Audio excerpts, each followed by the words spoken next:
What a wonderful beginning to our call to worship, and I want to Maravilhoso include scripture as início, we start chamado our para praise to the adoração. Lord Nós from vamos Psalm ler as 95. Escrituras Come, let us enquanto sing for joy to the louvamos Lord. a Let us shout Deus. joyfully to Salmo the rock 95. of our salvation.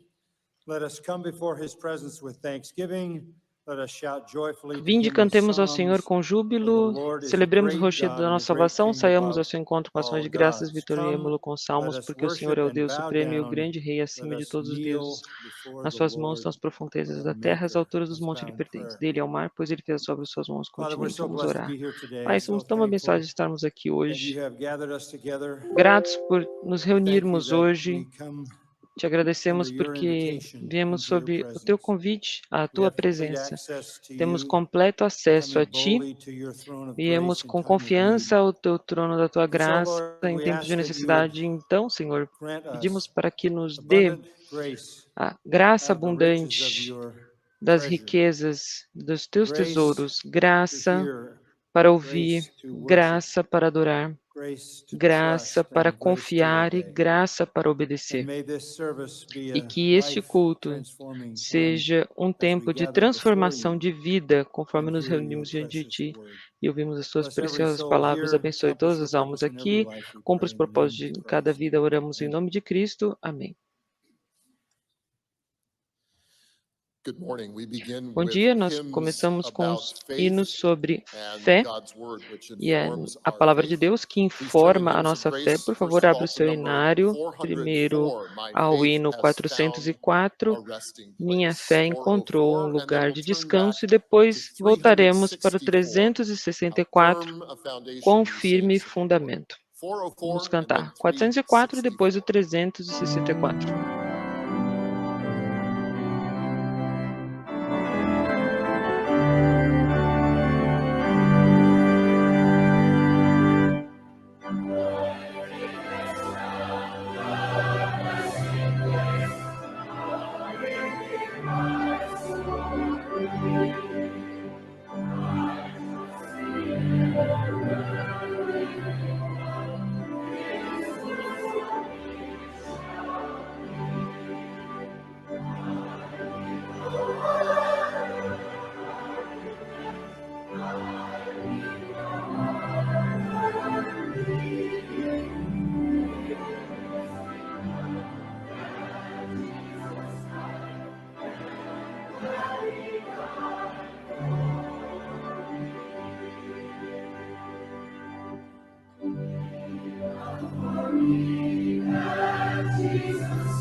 Amen.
Marvelous truths. Thank you. You may be seated and continuing in Maravilhosas this vein. verdades. E continuando nessa veia, nosso instrumental agora, junto com o piano, vai tocar.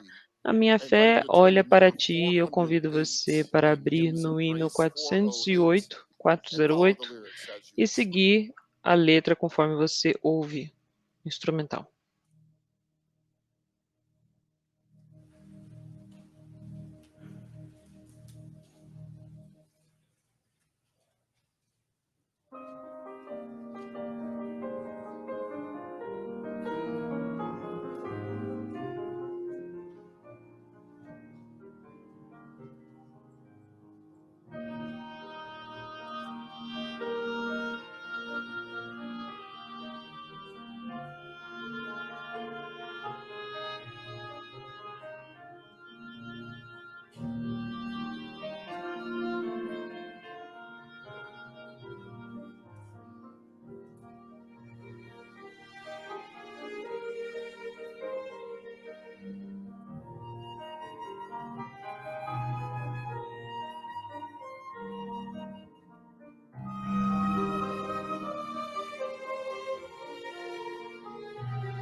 Certamente, essa é a confissão de todo verdadeiro cristão. E a nossa fé olha para o Senhor. Vamos levantar para a leitura da palavra de Deus, Salmos 27.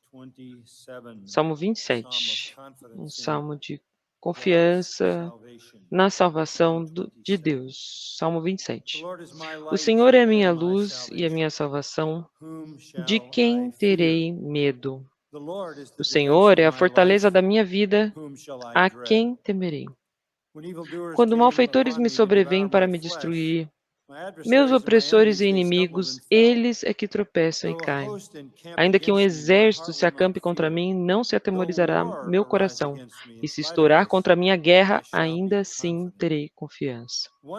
Uma coisa peço ao Senhor e a buscarei, que eu possa morar na casa do Senhor todos os dias da minha vida para contemplar a beleza do Senhor e meditar no seu templo. Pois no dia da adversidade, ele me ocultará no seu pavilhão.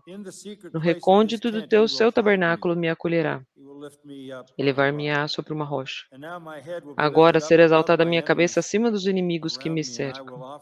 No seu tabernáculo oferecerei sacrifício de júbilo. Cantarei e salmodiarei ao Senhor.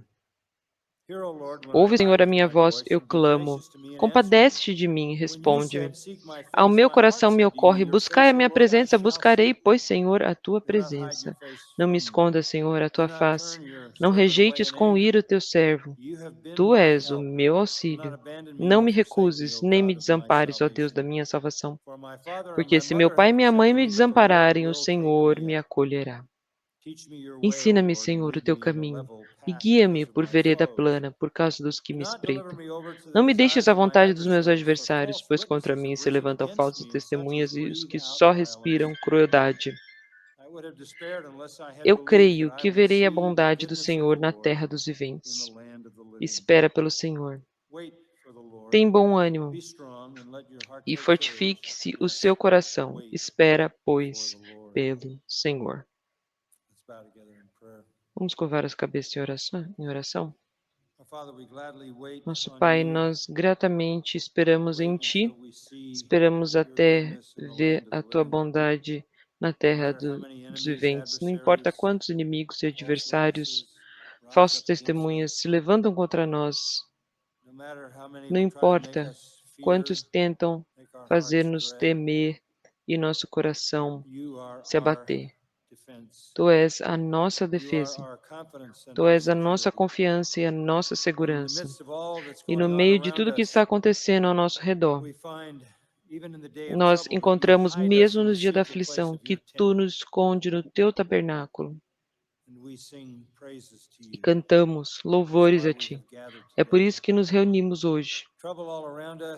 Os problemas ao nosso redor vindo aparentemente de todos os lugares, estamos aqui porque buscamos a Tua face. Viemos a Ti porque Tu és o Deus da nossa salvação, com a confiança de que Tu nunca se esquecerá de nós. Tu irá se mostrar fiel e veremos as bondades das Tuas mãos nesta vida. Obrigado por nos proteger, obrigado por nos permitir Te adorar e Te louvar. Obrigado por nos dar o privilégio de Te conhecer através da fé em Jesus Cristo. Viemos a conhecê-lo, o verdadeiro Deus, Pai, Filho e Espírito Santo. Nós desejamos habitar contigo em toda a nossa vida. E quando essa vida acabar, estar contigo na beleza deste tabernáculo santo, onde a Tua glória irá permear todo lugar. Obrigado por nos guardar, nos esconder na Tua tenda, nos dando um lugar próximo a Ti, nunca nos deixando nem se esquecendo de nós. E é nessa confiança que nós aguardamos para ver a Tua mão e lealdade conosco. Limpe-nos das nossas transgressões, encha nossos corações de alegria conforme nós te adoramos, oramos em nome de Cristo.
Very beautiful, very powerful. Muito belo, Song muito that was poderoso essa specifically música que played cantamos, following the powerful preaching of Dwight Moody in the late que 1800s. seguia a pregação de Exact D.L. song was Moody chosen nos because the text is 1800. so Essa straightforward, the música music foi is escolhida so porque o texto é tão beautiful direto e a and música é tão simple, bonita and yet e the simples. refrain Mesmo assim, um would draw people's refrão hearts directly to the gospel. direcionaria as pessoas Thank you, Bill. diretamente ao Thank you, Evangelho. Choir, Então, for that. obrigado, Bill e coral, Well, good por morning. essa We're going to be música. collecting the Essa offering in manhã just a few moments, and coletaremos a so oferta as you're em alguns thinking about momentos. that Enquanto você prayerfully, pensa sobre also isso em know that that oração, beige card in saiba front of que you is esse so cartão helpful bege to em us. frente de você, que For ajuda-nos on tanto. one side to record De your um attendance, lado on the other você side for any coloca a tua prayer requests presença that e you do outro pray for lado tomorrow algum morning. pedido de oração que But possamos as you're orar doing amanhã that de and manhã. E preparing for the conforme você offering, we faz also isso, want to take a moment to preparando para a acknowledge that we oferta, have guests here um today, new momento para visitors. reconhecer So if novos this is the very first time visitantes. you've ever been to Se é a Grace primeira Church, vez que você welcome to esteve na Grace Grace Church. Church, So seja glad the Lord bem-vindo à brought you Grace Church. Tão this feliz que morning. o Senhor te Now, trouxe aqui essa immediately after manhã. this service, if Imediatamente you go após esse out culto, the se back você and for go to your pela left, you're fora going to e à see a esquerda, one-story você vai building. It's ver called um the Welcome prédio Center. de um And that's andar been designed chamado especially Centro de for you Boas-Vindas e as foi new desenhado visitors. So especialmente para just go você out there como novo visitante. and Então let vai them lá know that fora, you're por new here favor, to Grace e deixe-o Church, saber and que they'll você é novo aqui answer na any Grace questions Church. Eles that you vão might responder have, qualquer but pergunta que also você offer tenha, mas you a também gift from our vão te pastor John oferecer um MacArthur. presente do It's a nosso book pastor that John he wrote MacArthur, called um livro Stand que ele Firm: escreveu chamado Living in a Post-Christian Permanecendo Culture.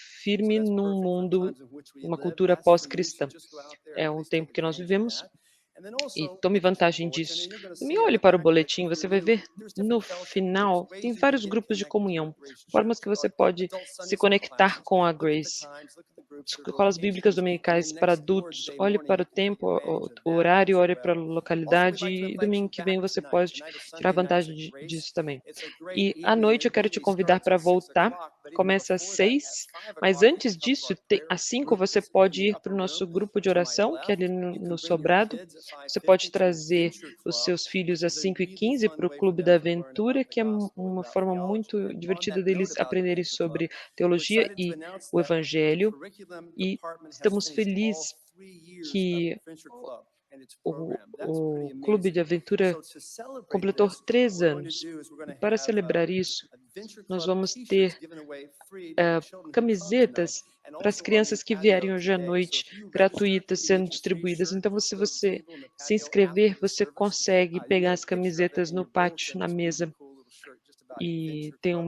and your mind's uma focused camiseta on how com fun that is. That'll be around 5:50 tonight. um design bem legal. Also, Que we're você going to vê. have at 6 o'clock E our às 6 regular horas vamos service for ter Sunday o nights at nosso Grace, which culto is going to be normal, going through First que Peter, estamos again, going passando through pelo this livro de wonderful 1 series that we've Pedro, had. essa Tonight, série Jay maravilhosa que Willington is estamos going to be passando. preaching from Hoje o 1 Jay Peter 4, Lannington 12 vai through pregar de 19. 1 And the Pedro sermon he's 4, de titled 12 a 19. Suffering O título do That's sermão é Worth It. Suffering That's Worth It. Sofrimento. Again, Jay is É, a wonderful guy here, elder at Grace Church, pastor of our junior vale a high, pena. and also our Pastor membership dos department, jovens e our também children's do nosso department. So be here departamento de tonight crianças to também. listen to that. Ele vai estar à noite. Alguns anúncios. Se você tem um boletim, você vai ver que tem um artigo falando sobre a feira ministerial que vai acontecer imediatamente após o culto essa manhã. Então, após o culto essa manhã, se você sair para a capela, vai ter uma feira de ministros. Que é isso? Onde você tem várias bancas, onde vários ministérios estão lá sendo representados, o ministério que eles representam, e os pastores estão lá, os anciães também. Você pode conhecer a liderança e pegar informações sobre esse ministério e decidir como você pode se envolver aqui na Grace Church para se envolver. Então, isso acontece imediatamente após o culto. Também aulas de Grace Equip. Vai ter uma classe chamada Teologia, Introdução à Teologia. Vão ser 6 sessões, das 6h30 às 8h30. Começa amanhã. Se você quiser se inscrever, vai para gracechurch.org/equip. E lembre-se que nós teremos um Natal em setembro para os missionários, então aproveite conforme você for lá, você vai preencher um cartão para os missionários, encorajando-os. Então, por favor, tome um momento para ler o artigo que está na Grace J, que é sobre as missões. E se você não é membro nessa igreja, nem se batizou, faça isso imediatamente hoje. Depois do centro de visitantes, em cima do sobrado, você vai ver o centro de membresia e diga a eles, olha, eu quero fazer parte dessa igreja, eu quero ser batizado, e você pode começar esse processo para você. Nossos porteiros estão prontos para receber a oferta, nós temos Paul Walsh conosco para cantar. Corey Welsh para cantar. Antes disso, vamos orar. Pai Celestial, nós somos um povo tão incrivelmente abençoados, abençoados em formas que são sem números, abençoados pela tua salvação, abençoados pela tua provisão e abençoados pelo teu cuidado constante pela tua igreja. Nós não temos nenhuma forma de dar além do teu amor e bondade para conosco, mas nós viemos aqui com o fruto do nosso labor, sabendo que tu, ó Deus, sabe a necessidade e o ministério com o que iremos abençoar com este recurso, para que o teu evangelho seja magnificado. Abençoe-nos para que o teu nome seja glorificado. Oramos em nome de Cristo. Amém.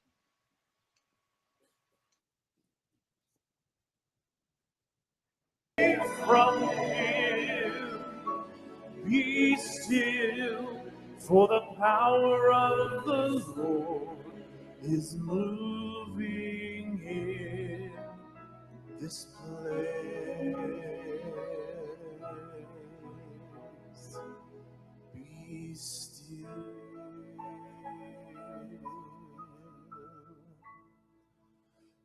Be still.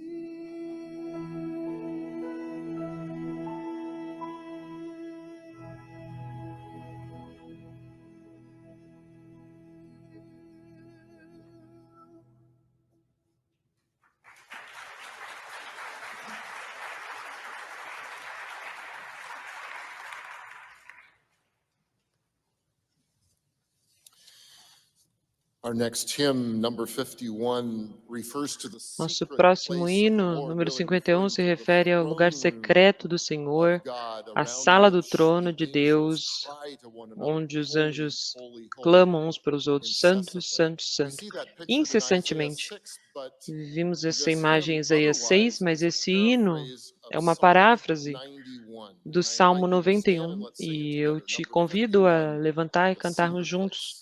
Número 51, o lugar secreto.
Obrigado pelos nossos músicos por um tempo maravilhoso, maravilhoso de adoração juntos.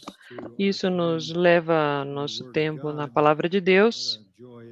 Que alegria é adorar em espírito e ao mesmo tempo adorar em verdade. Então a Palavra de Deus está sempre informa a nossa adoração. Me chamou a atenção essa semana que dois eventos da nossa nação, na história da nossa nação, se justapuseram, né, ficaram em contradição. E que Covid é um ano e meio dominando a cultura e, junto com isso, um ensaio de tudo que aconteceu no 11 de setembro. E parece que esses dois eventos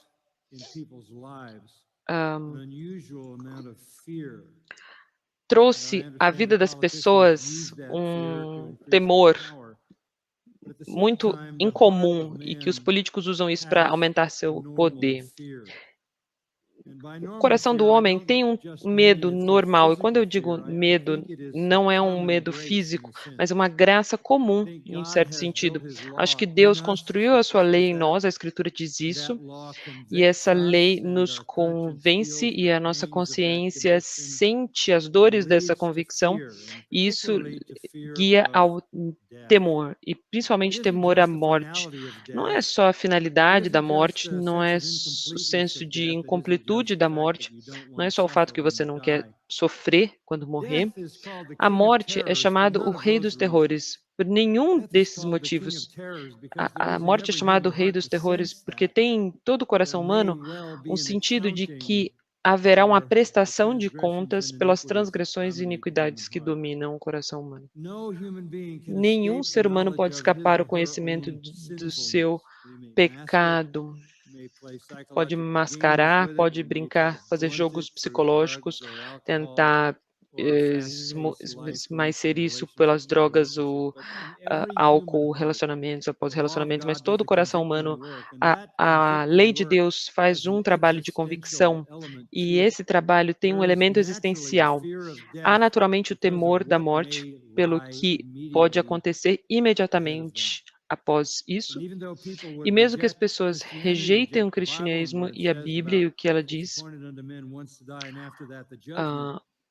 e depois disso, o juízo, vocês não podem escapar à consciência dos seus próprios pecados e não podem escapar à realidade persistente que existe no mundo. Nós entendemos o certo e o errado e pode haver uma prestação de contas no futuro, e aí é onde está o medo dominante da morte. O temor à morte pode vir do temor de um vírus, pode vir através do temor de terroristas, pode vir de muitas formas. E, novamente, não é só que você tem um medo racional de algo que vai acontecer com você, ou um senso que vai acontecer com você. Nós sabemos que o vírus, 99% das pessoas não tem um efeito, mas uma realidade que existe no coração de todo pecador, que haverá um dia de prestação de contas. Mesmo que você não crê na Bíblia, existe algo verdadeiro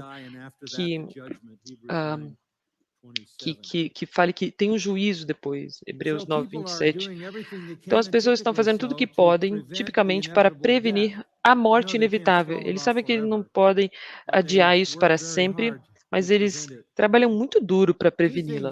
Duas coisas parecem caracterizar a cultura em que vivemos. Primeiro é o medo dominante. E, claro que para nós que somos cristãos não há medo da morte. A morte é uma entrada na presença de Deus. Muito melhor partir e estar com Cristo, ausente no corpo, presente com o Senhor. Não temos medo do que está vindo depois da morte, apenas alegria e antecipação. Para o crente, o temor não é uma virtude, é um pecado. O medo não é uma virtude, é um pecado. Porque nós somos ordenados, não temais. A tua vida está na mão de Deus. A segurança não é uma virtude. Isso pode te surpreender. Em nenhum lugar na Bíblia está escrito que a segurança é uma virtude. A vida está cheia de risco. Quando você nasce nesse mundo, você adquire uma doença terminal chamada vida. E há risco na vida. As virtudes não são de autoproteção, né? Elas tendem a ser autonegativas. Né? Para cristãos, durante toda a história, a última coisa que os cristãos que são fiéis ao Senhor se importavam é segurança. E eu não quero dizer o sentido não razoável de segurança, mas um tipo de preocupação que você precisa se proteger, você precisa estar seguro. Não é um medo ordinário. Segurança não é uma virtude, não é uma virtude. Nós que vivemos para Cristo, vivemos num mundo que, em sua própria fundação, Jesus define assim: se qualquer um que quiser vir após mim, Lucas 9, 23, ele deve negar-se a si mesmo, pegar a sua cruz e seguir-me. Então, a primeira coisa sobre ser um cristão é autonegação. Não é sobre a tua preservação da tua vida, não é sobre a sua segurança, talvez pode ser sobre a sua morte. É por isso que diz, toma a sua cruz. Não é um exercício espiritual, está dizendo, pode custar a tua vida. Todos que vivem com risco. Se você tentar transformar a segurança em virtude, você vai se encontrar em alguma sala olhando para a parede e não fazer nenhuma contribuição para nada. E para nós, cristãos, isso é inaceitável. Temos que estar na batalha, na linha de frente, tomando risco, proclamando o evangelho, vivendo uma vida piedosa. É o que Paulo chama. Não é uma virtude a segurança, nenhuma das listas das virtudes. Então, não nós perseguimos a segurança como um objetivo. Nós somos razoáveis, nós perseguimos a proclamação do Evangelho, vivendo vida piedosa e fazendo a obra de Cristo, e se há riscos, que seja. Todo o povo de Deus que estará nesse mundo sofrerá perseguição. Nós temos garantia que vamos ver para sempre. Muitos têm estado estafados com o que tem acontecido e escolher fazer o check-out não é uma opção. Nós não vivemos sob o medo e não vivemos para a segurança, nós vivemos para sermos fiéis. E é isso que temos tentado fazer durante esses muitos vezes. Mas para o mundo é uma coisa diferente, porque o temor é existencial.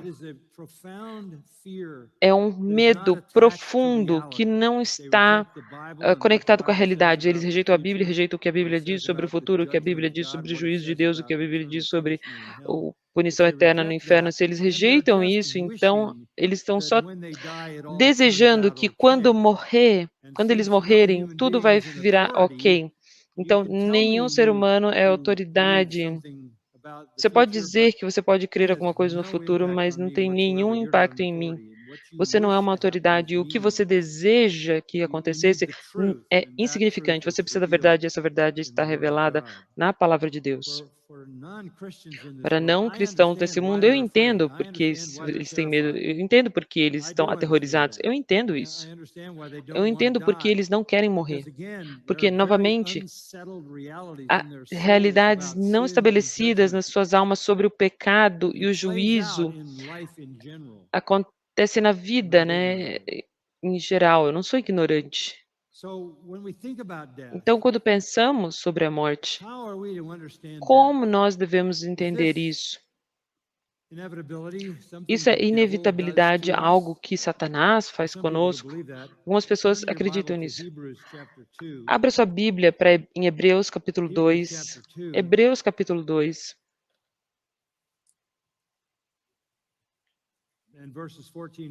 Versos 14 e 15.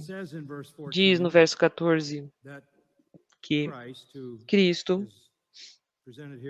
que é apresentado aqui como ele, visto pois os filhos têm participação comum de carne e sangue, que através da morte dele, por sua morte, destruísse aquele que tem o poder da morte, a saber, o diabo. Bem, peraí um pouquinho. Aí diz que o diabo tem o poder da morte. Então é o diabo que nos mata. Nós temos que, de alguma forma, evitar o diabo? Ele é quem traz a morte? Olha o que diz no verso 14. Na morte, por sua morte, destruísse aquele que tem o poder da morte, a saber, o diabo. Ele tinha o poder da morte. Quando? No jardim. No jardim, o diabo tinha o poder da morte. Quando ele tentou Adão e Eva, ele liberou este poder neles, porque no dia que eles pecaram, eles morreram e toda a raça humana também morreu. Foi o diabo que lançou a morte no mundo. E com o lançamento da morte, outra coisa aconteceu. Verso 15. O pavor da morte. Estavam sujeitos à escravidão por toda a vida. Então, livraste todos que pelo amor da morte. Então, o temor da morte sujeitou todos à escravidão por toda a sua vida. E, novamente, esta é a realidade de que o rei dos terrores, o temor da morte é o maior medo de toda a sociedade. As pessoas estão aterrorizadas com o temor da morte, é por isso que eles estão preocupados com o medo. E quando você exacerba o potencial da morte e diz a eles que há uma ameaça que irá matá-los, você pode virtualmente dizer para eles fazerem qualquer coisa. Você consegue que eles façam qualquer coisa. sem or purpose. um propósito ou razão para isso. Agora, espera um momento.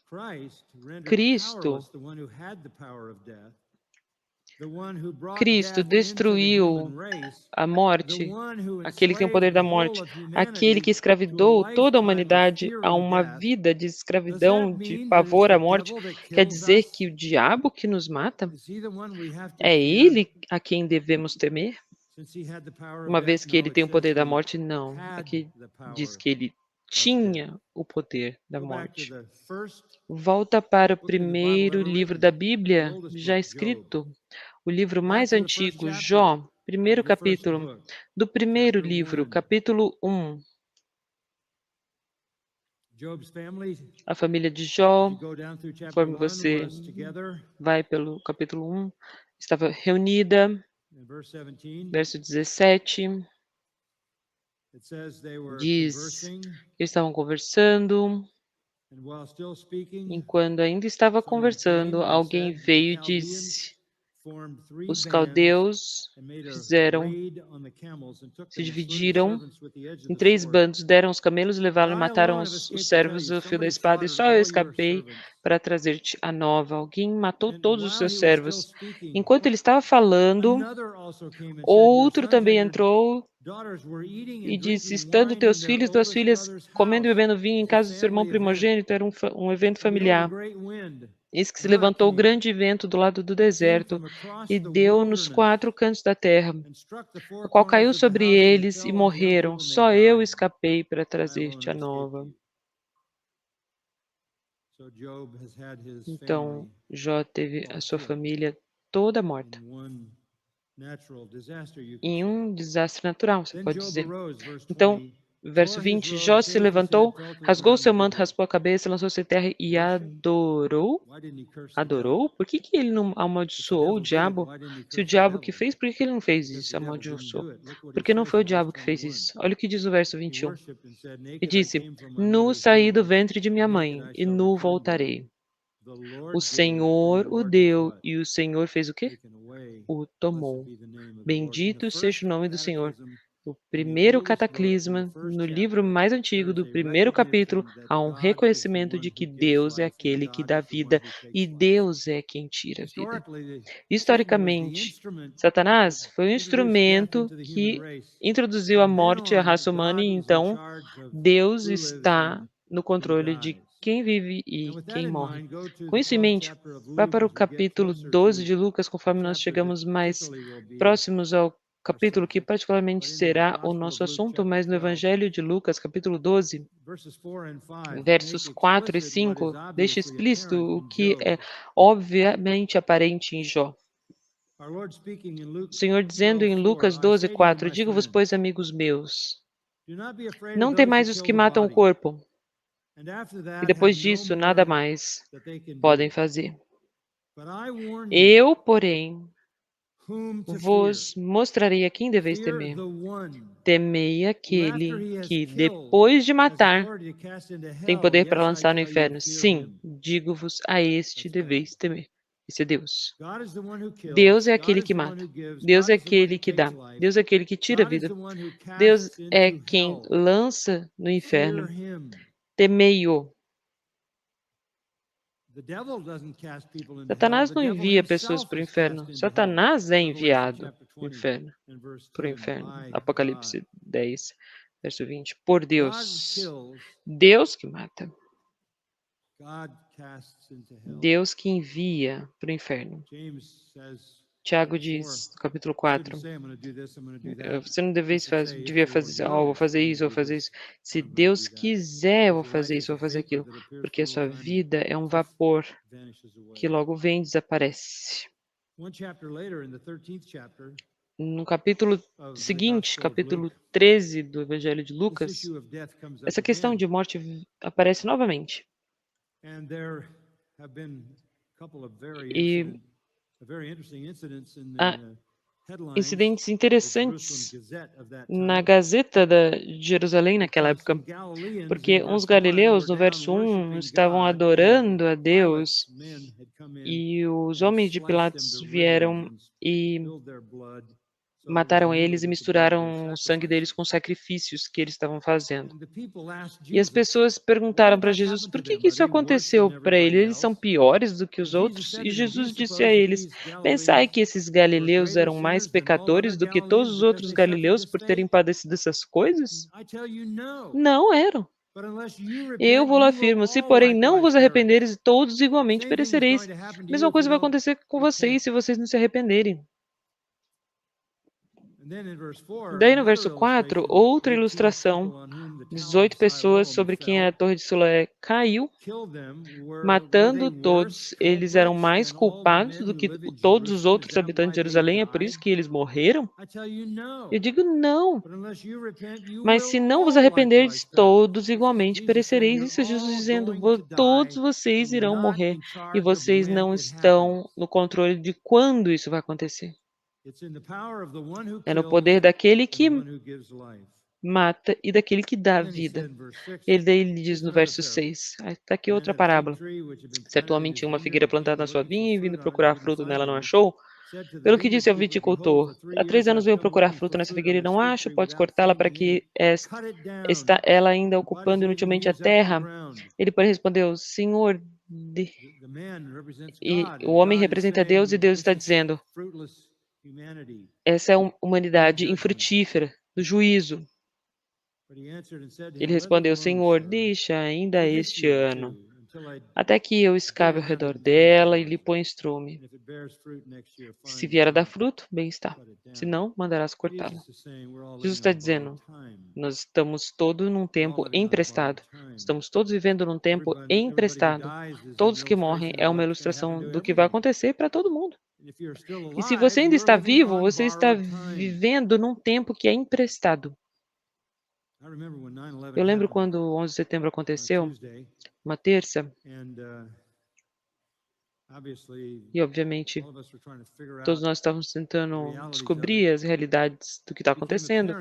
Se tornou aparente logo, e eu tentei ver se eu poderia dar um sermão no domingo seguinte, para trazer uma certa clareza sobre isso. Eu dei esse sermão e se tornou um livro, Terrorismo, Jihad e a Bíblia. Esse é o livro mais rápido que eu escrevi um livro 11 de setembro e ele foi publicado em dezembro, mais rápido, né, para quem publica um livro. E as pessoas queriam entender o que estava acontecendo. Talvez o capítulo mais importante do livro é onde Deus estava no 11 de setembro. Obviamente, ele estava fazendo a sua obra em dar vida, em tirar a vida. Deus é quem dá vida e Deus é quem tira a vida. E aí, alguns dias depois, foi a minha primeira aparição na CNN com Larry King. Depois disso, a gente esteve juntos outras vezes. Mas eu nunca vou me esquecer nesse programa onde ele me sentou assim diante de mim e perguntou qual que é a lição de 11 de setembro. E eu disse, a lição é que você vai morrer e você não está no controle sobre quando ou como.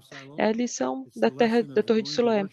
É a lição sobre quando você estava indo adorar e foi esfaqueado pelos soldados de Pilatos. Todos estão vivendo num tempo emprestado, porque o salário do pecado é o quê? A morte. E se você é pecador, você vai morrer. Todos nós iremos morrer. E eu disse a Larry King aquele dia, ninguém daqueles que morreram não iam morrer de qualquer forma. Todos nós morremos.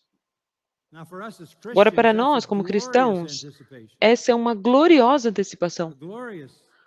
Uma gloriosa antecipação. Porque a nossa eternidade está determinada. E é muito melhor. Mas como a gente viu da última vez, Efésios 2:12, as pessoas não convertidas não têm Cristo no mundo. Não têm a cidadania do povo de Israel. Eles estão sem Deus, estão sem esperança. O que cria o medo acerca da morte é não ter esperança sobre o que vai acontecer depois. E você pode agir como se você tivesse muita confiança, mas há profunda agonia no coração de todas as pessoas que pensam racionalmente sobre a realidade que a morte fazendo alguma coisa que é horrível, porque todos conhecem a sua pecaminosidade. Olha, esperança é uma graça comum. Esperança é uma graça comum. As pessoas não conseguem viver sem esperança. Eu nem estou falando sobre esperança eterna, eu só estou falando sobre esperança. Todos esperam. Então, sem esperança. Você espera que semana que vem seja melhor. Você espera que semana que vem teu patrão te trate melhor ou ganhe um aumento. Você espera que semana que vem alguém te reconheça pelo que você fez. Você espera ter filhos. Você espera ficar bem. É uma graça comum. É depositada no DNA do ser humano para que nós possamos sobreviver ao momento. E junto com a esperança, a ignorância do futuro que ajuda a nossa esperança, porque se nós soubéssemos o que viria, isso não teria por que ter esperança, porque a gente saberia o que viria, então não precisava de esperança. Então, graças a Deus, a gente não consegue saber o futuro. Então, por isso nós temos esperança. E eu não estou falando sobre a eternidade, estou falando sobre a vida em si. Você precisa ser capaz de dizer alguma coisa vai melhorar. As pessoas precisam disso. E a esperança diz que a esperança demorada enfraquece o coração.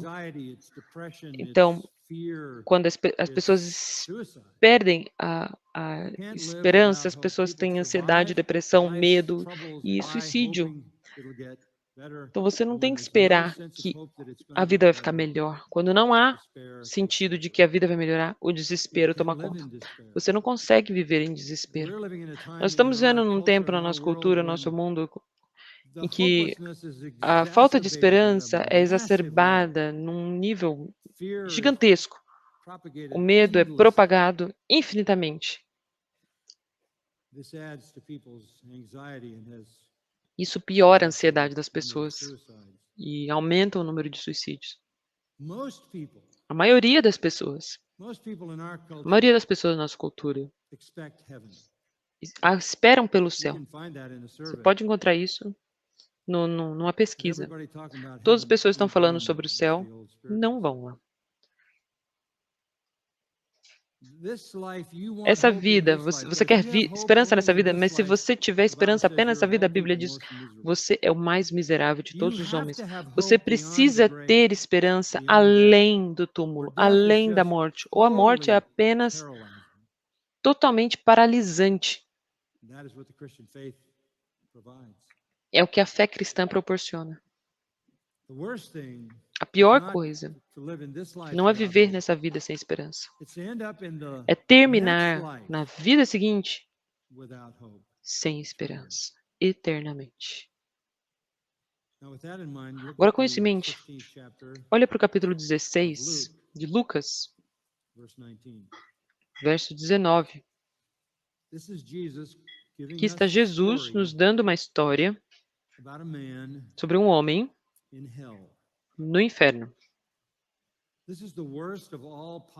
Essa é a pior de todas as possibilidades. Essa é a parábola mais aterrorizante que Jesus já disse. É uma frustração que é permanente.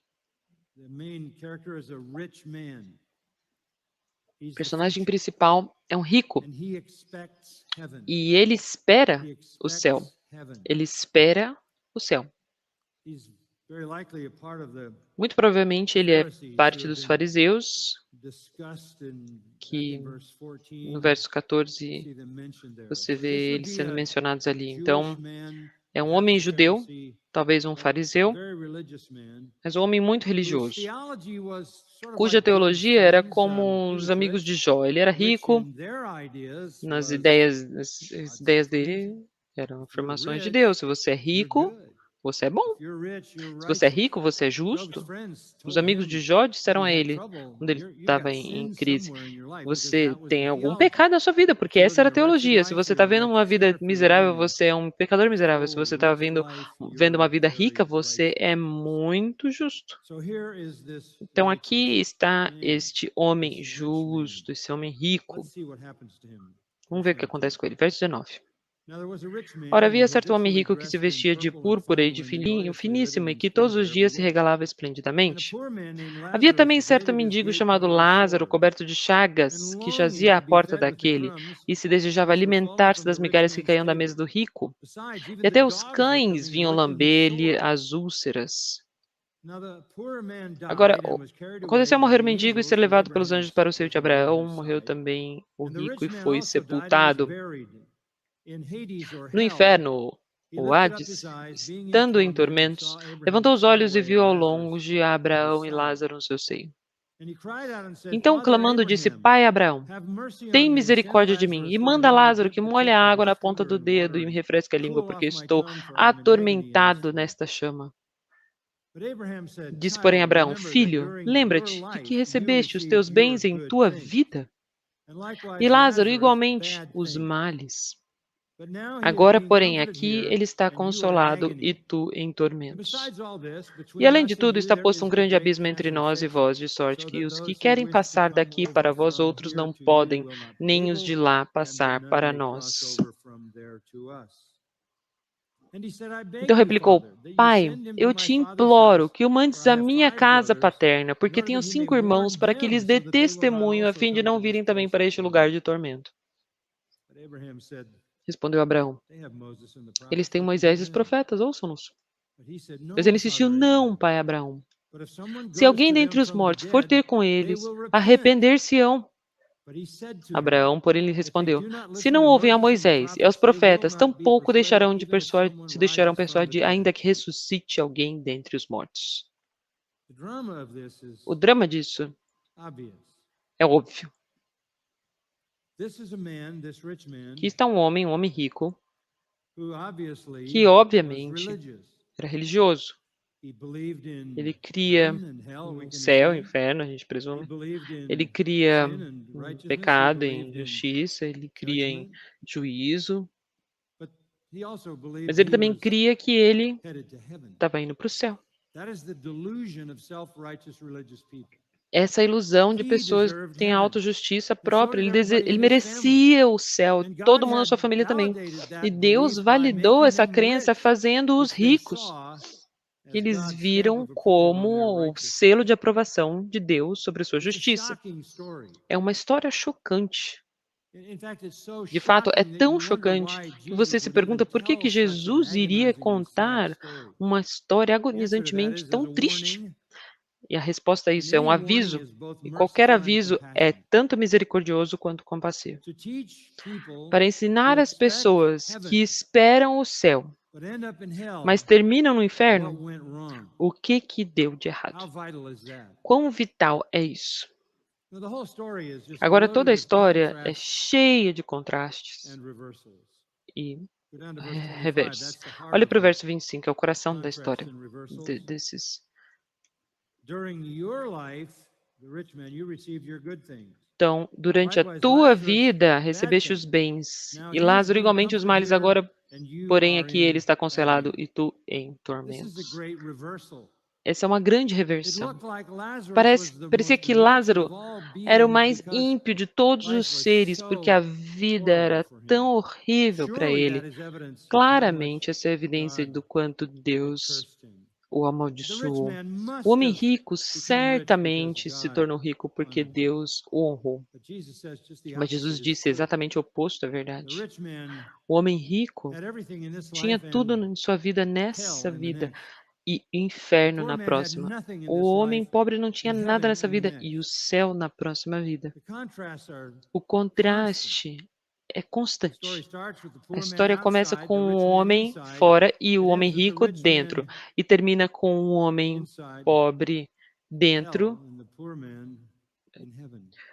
o homem rico no inferno e o homem pobre no céu. Termina que o homem pobre não tinha comida e ele estava numa festa agora, e o homem rico que tinha comida agora não consegue nem um dedo de água. Então, o homem rico que poderia ajudar o homem pobre, agora termina com o homem rico pedindo para ser ajudado pelo homem pobre. O homem pobre que estava sendo lambido por cães, e o homem rico suntuosamente estava festando. Então o homem pobre estava ao lado de Abraão e o homem rico estava sozinho no inferno, sem livramento.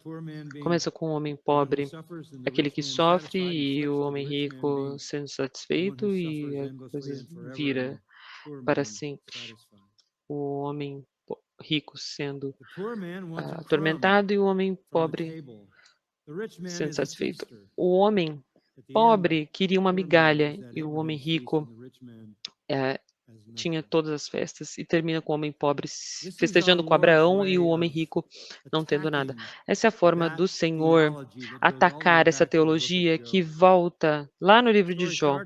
A história começa com o homem pobre pedindo ajuda e o homem rico não precisando de nenhuma ajuda, e termina com o homem rico pedindo ajuda e o homem pobre doando ajuda, podendo ajudar.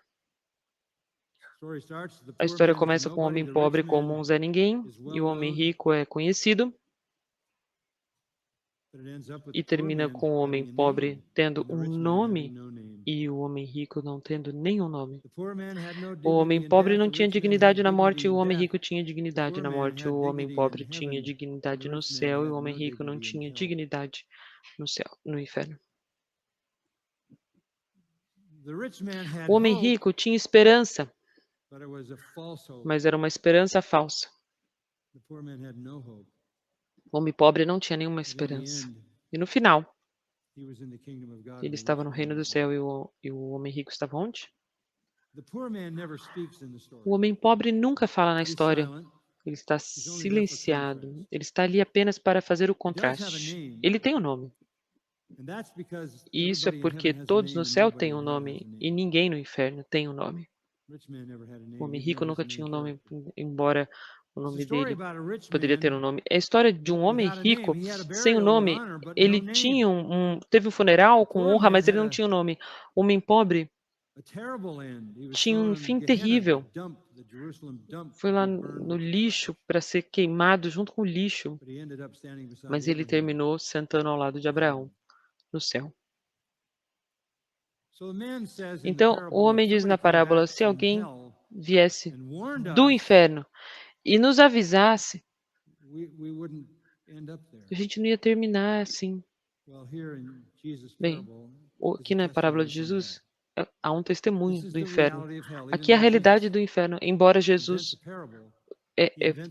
inventa uma parábola que está relacionada à realidade. Ela tem 3 partes: morte, vida e vida após a morte. Então, vida. Então, verso 19. Havia um certo homem rico que se vestia de púrpura e de linho finíssimo, e que todos os dias se regalava esplendidamente. Vida extravagante. Ele estava nos telefones ele estaria nos programas de televisão como uma pessoa muito rica. Ele tem tudo, toda hora. Esse é o extremo de todas as riquezas, se vestir de púrpura e de linho finíssimo, muito caro. E todos os dias se regalava esplendidamente. Em contraste, havia outro homem mendigo chamado Lázaro, coberto de chagas. Daqui um homem pobre, Patoucas, e diz essencialmente uma pobreza extrema. Ele não vale nada, ele não tem nada, ele tem chagas, sem dúvida, úlceras e lesões com pus por causa de sua incapacidade. Ele é um homem incapaz, porque diz que ele jazia à porta, ou seja, é uma palavra, jazia, baulo, quer dizer, ele estava largado, alguém cansou-se dele, teoricamente, alguém cansou dele pedir no bairro, e alguém pegou esse mendigo e jogou ele na porta daquele homem mais rico da cidade. Que porta, a palavra porta é um portão gigante, um portal. O nome dele é Lázaro. Por que ele tem um nome? Ele tem um nome porque esse nome significa quem o Senhor ajudou. Lázaro significa quem o Senhor ajudou. É a mesma coisa do nome Eleazar no Antigo Testamento. Então o homem rico não tem nome porque ninguém no inferno tem nome. que está falando sobre a questão de não ter relacionamentos no inferno, ou nenhum valor, ou nenhum significado para que possa aliviar o tormento. Então, o contraste na vida é extremo. O homem rico tem família, amigos, festas, estilo de vida, esplendor, honra, não precisa de nada. Homem pobre, mendigo, chagas, incapaz, repulsivo, humilhante, humilhado. De fato, o homem rico desdenhava do homem pobre. Está aqui a implicação. Porque ele pensaria que ele era assim porque ele foi escolhido por Deus. Não tem nenhum interesse nele, nenhum interesse. Ele disse, se eu fizesse alguma coisa para esse homem, talvez eu me tornasse, agisse contra a vontade de Deus, né? Porque Deus o amaldiçoou por ser tão pobre. Então ele não oferece nenhuma esperança, nenhuma compaixão, nenhuma misericórdia. E o homem que foi lançado à porta não consegue nem se movimentar, só jaz ali. Verso 21, ele queria se alimentar das migalhas que caíam da mesa do rico. E até os cães iam lamber-lhe as úlceras. Esse é um verso bem interessante. Nos tempos antigos, eles usavam muito pão na mesa. E eles pegavam um pão duro e colocavam na mesa como um guardanapo. Quando sua mão ficava suja, para você limpá-la, você pegava um pouco desse pão antigo, pão duro, para tirar o óleo. E eles jogavam esse pão para o chão ou para os cachorros comerem. Esse homem rico não dava para esse homem pobre um pedaço sujo, uma migalha suja, com qual os ricos nas suas festas limpavam suas mãos. Sabíamos que os cachorros estavam ali porque quando eles terminavam de comer as migalhas que eram jogadas da mesa do rico, ele ia lá lamber as feridas de Lázaro. Aqui. O homem rico é completamente diferente, cheio de autojustiça. Então, está aqui a vida deles. Tecnicamente, vem a morte. Morreu. Todo mundo morre. Foi levado pelos anjos para o seio de Abraão. Isso é muito mais do que chocante. Os judeus que estavam ouvindo isso, certamente os fariseus, eles iriam rir imediatamente, eles iriam se engasgar. Eles não aceitariam o fato de que um homem tão sob tamanha maldição estaria ao lado de Abraão, o pai da fé, o pai de Israel, o pai do fiel, o maior de todos os judeus, o primeiro judeu, aquele que começou toda a raça. Esse homem ímpio, mendigo, está ao lado de Abraão.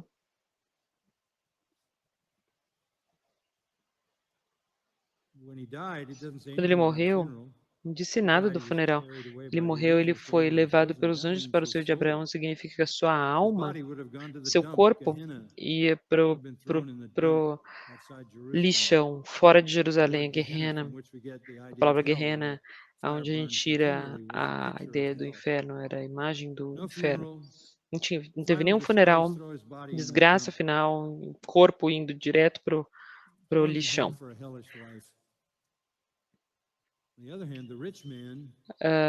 E morreu também o rico e foi sepultado. Ele teve um funeral apropriado. Ambos morreram, porque todos nós morremos. Mas o que os judeus pensavam, um homem rico estaria ao lado de Abraão e o homem pobre estaria no inferno, é o oposto da verdade.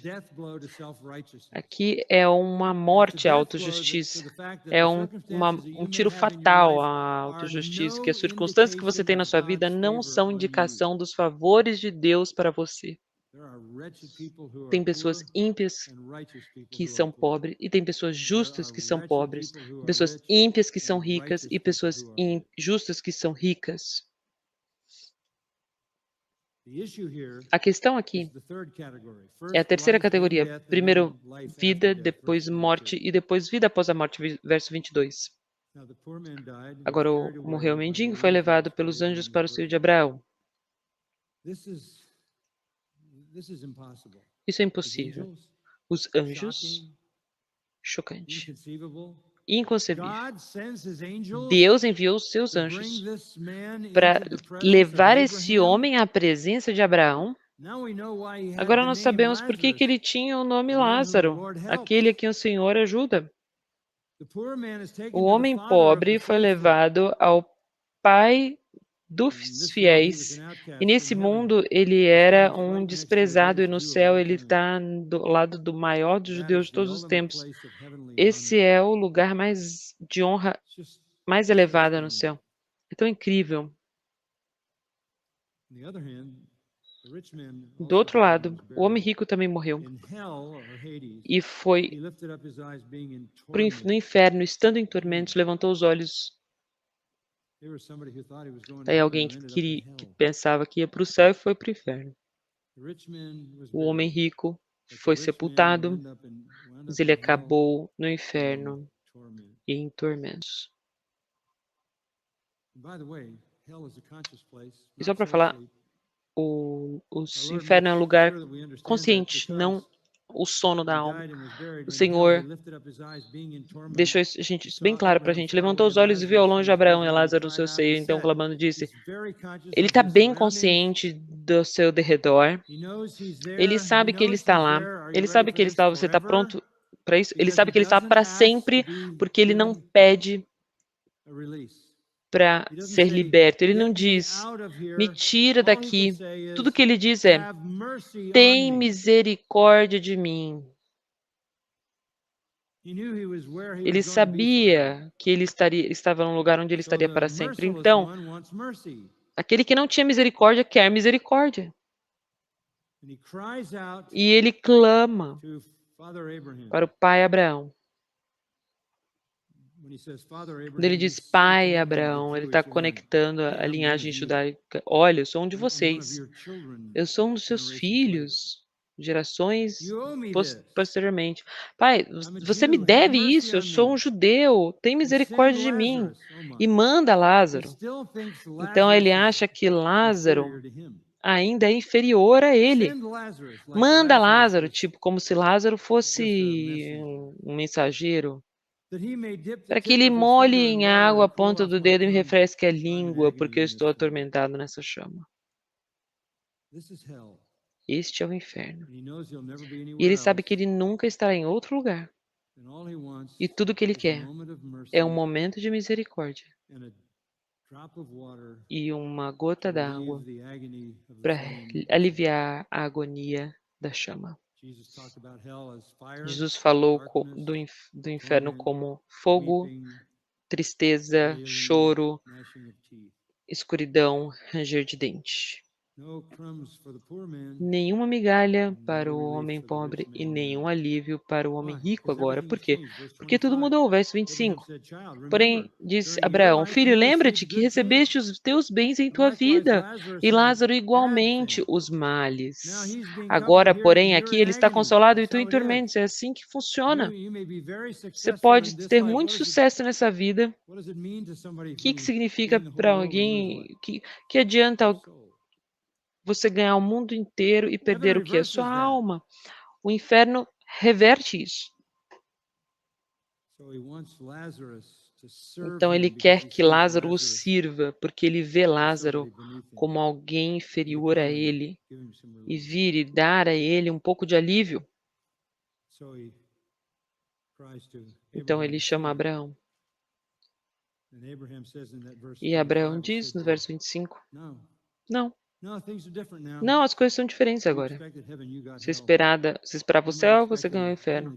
Você pode esperar que ele estivesse no inferno, mas ele está no céu.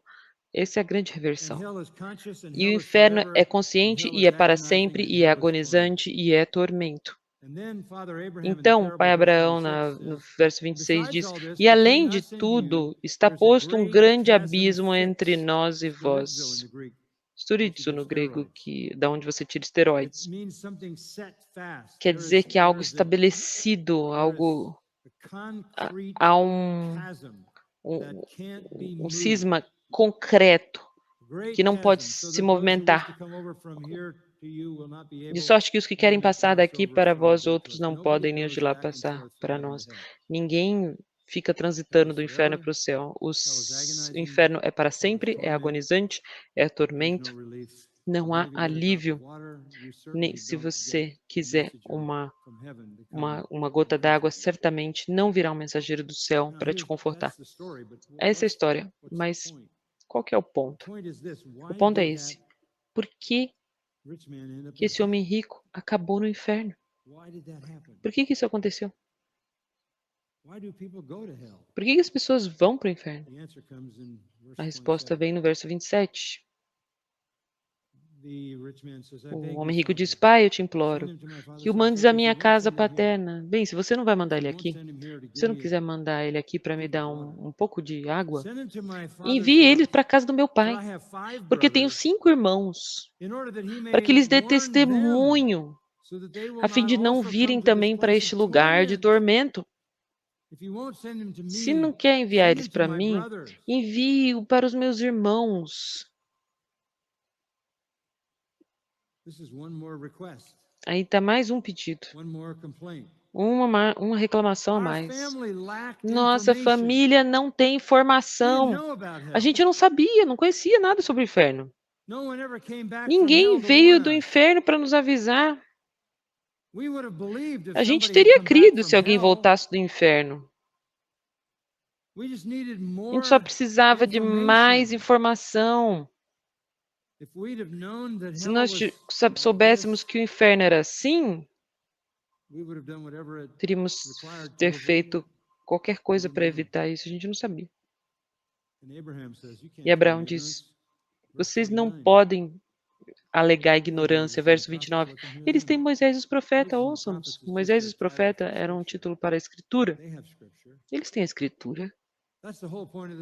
É esse o ponto da história. Você quer evitar o inferno? Vá para as escrituras. Você não vai encontrar alguém que foi para o inferno e voltou. Tem muitas pessoas fraudulentas que falam isso, pessoas enganosas. Você está esperando alguém voltar do inferno e te dar um testemunho ocular. Isso não vai acontecer. Há um que em sua morte, na cruz, apareceu no inferno e o Senhor Jesus Cristo que declarou seu triunfo sobre os demônios e ele voltou do inferno e foi ressuscitado dos mortos. A Escritura é a única coisa que te dá a verdade que permite escapar do inferno. Não são suas boas obras. A Escritura tem a revelação, provê a forma de escapar do inferno. E está no Antigo Testamento.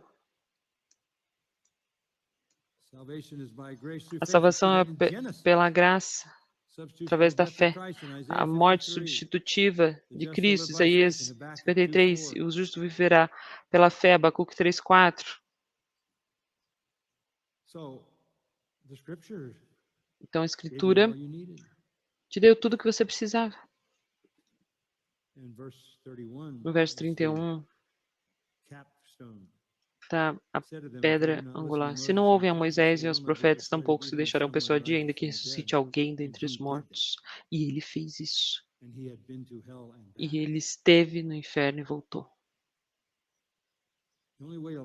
A única forma que eu vou escapar do inferno e entrar no céu é crer nessa Escritura. A fé vem pelo ouvir da palavra acerca de Cristo. É a Escritura que nos dá vida e salvação. Nós somos salvos pela palavra da verdade. Creia no Evangelho. É a única esperança para o céu. É o único escape do inferno. Apenas o que eles acham que vai acontecer nessa vida e eles não têm nenhum sentido do que é a punição eterna. Quando eles entenderem isso, e o seu temor e vier pelo teu Espírito Santo, atrai-os para si e tenha misericórdia. Essa é a nossa oração. Amém. Há uma música de fechamento. A sala de oração está aqui à direita. Eu queria mencionar algo para vocês antes de vocês levantarem por um momento. Que eu achei 75 ou 80 sobre esse livro, desse livro aqui. Eu sei que eles têm um pouco na livraria, as pessoas. Mas se você quiser é um item de colecionador, você vai encontrar na loja de.